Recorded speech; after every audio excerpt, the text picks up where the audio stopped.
owed, I mean, being at the mercy of these international organizations like the IMF, and you see there the much we owe them, now at over 300 billion shillings, but also they appear to come to the rescue of the government at especially times of need.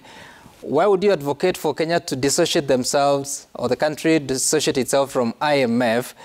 And what then would we be doing to ensure that we're able to finance some of our challenges from these organizations?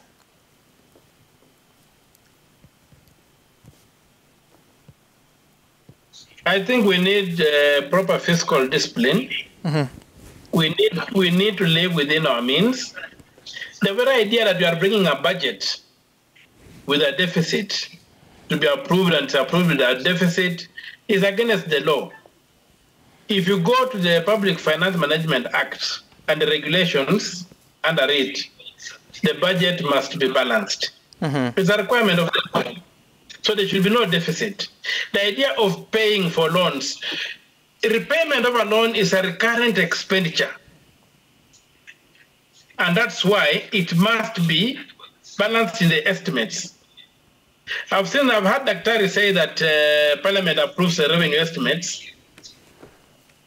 I want him to do, I don't know if he has ever seen them, or is he referring to this document, the statement of actual revenues and exchequer issues, which the Treasury publishes, but it never goes to Parliament. There is an opaqueness in terms of revenue. Parliament has never approved domestic borrowing in any form, because the law is that anything you borrow must be tied to a project, a development project, except for short-term cash flow corrections, which should not become a debt. So what I'm saying is that we get to the mercy of these vulture organizations like IMF and the World Bank when we mismanage the economy. And they're basically vultures who come like to eat carcass. You've killed yourself, so they come in, and that's what they do. And that's why I'm saying we should get away from it. And I think I liked what my brother Mheshimiwa said, Jindi Nyoro, about these debts. And I think he was referring to what they refer technically to as appropriation in aid. These are the loans whereby they give you a loan, they give you the factor the loan to you, they don't give you the money. They come and do their projects here. Parliament has no say. The control of budget has no say. And this appropriation in aid kind of loans are a major scandal that we need to deal with. And one of the biggest culprits is the African Development Bank. You may be cheated by the name African Development Bank. It's not African Development Bank. Who are the investors? The shareholders are the European, the Chinese, the Americans. They just hide under the umbrella African Development Bank. But they use that organ to steal from our economies.